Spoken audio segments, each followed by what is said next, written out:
Alright, so I have a new file here called 21 underscore math underscore rounding.html. Alright, we're going to be doing some math functions here to round numbers. And if you don't have these files, you can always go back to my site, thewebsiteboy.com, or just Google it real quick, or you go to the bottom of this video and you can find my links there to the website. We finished the last tutorial on number 20, finding segments and replacing it or something like that. I think it was. Let me just drag it here. So yeah, we are replacing some of this stuff.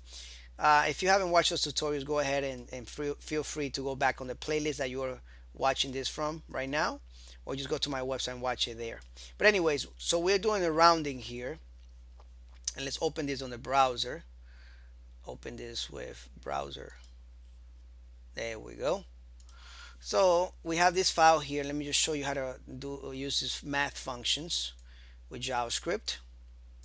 Right, so for example, let's say I have a variable called score. Actually, I was doing this in PHP. Jeez, I do too many programming languages, guys. So let's do a variable here.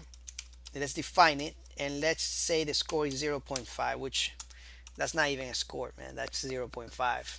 Who's gonna win with that, right? Anyways, so now if I alert this out, of course I'm gonna get the value of it. We already know that, right? But for some reason, I don't like the score, man. I think I deserve a better score than that, right? So, anyways, what I'm gonna do, I'm gonna define a new score, and I'm going to use a function called math dot round. Jeez, right here, and then parentheses. That's a function. Remember the parentheses. Now make sure that you have this capital M. If you don't have that, it's not gonna work. Let me show you. You see that? My editor is already highlighting this in white, telling me it's not gonna work. But if I do the capital M, then it works. And then we put the variable name right in between, and then we alert. If we alert our score again, guess what happens? Can you guess? No? Okay. We still have the same score, right? The same number. Why?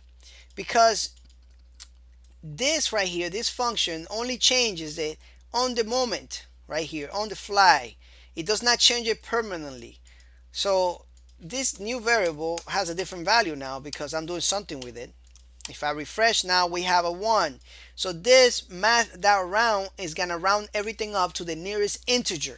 Up, right? To the nearest integer. It doesn't have to be up or down. It could be down also. So let me see if it does a 4. There you see. You see, it rounded up to the 0. So if, let's say I have a 2.3, then it's going to round it up to 2, right? Well, round it down to 2. So it's to the nearest integer, all right? So we know that. So now, let me show you another one that is going to round it up, all right? So let me just go ahead and comment this out. And let's just grab the same score, right? And I'm going to use a new score. Let me just use this one, the same thing, and let me just comment that out, and let's grab that 2.3 and do the seal. This is the name of this function, and this is very popular, by the way. And let's do a alert of this new function. Actually, I'm gonna use this alert. I'm gonna leave it out. Refresh, and as you can see, it rounded up to the nearest integer. It rounded up. All right, it doesn't round it up like this one here. All right, it forces JavaScript to go to a number above that. All right, and if you want to do the opposite, what you have to do, let me just copy this, and if you want to do the opposite of that, do the floor one, refresh, and now it went down to 2. So it's very useful when you're using, like, when you're doing different programs. If you want to just convert those numbers and take the flow elements out of it, and you want to round them up. Sometimes you have some random numbers that you just want to make integers, and you can use those functions to do that. These functions to do that. So anyways, I hope you found this useful. It is very useful, and you will find it later on when we start doing more advanced things with JavaScript. Anyways, I want to thank you so much for watching this tutorial. Favorite, like it. You guys make my day when you do it, when you favor this video. And I want to thank you, and we just keep waiting for the next tutorials. I'm gonna be making some more JavaScript tutorial very soon. After this one, I'm gonna making right another one right after. So, anyways, thank you so much again, and I'll see you in the next tutorial. Bye bye.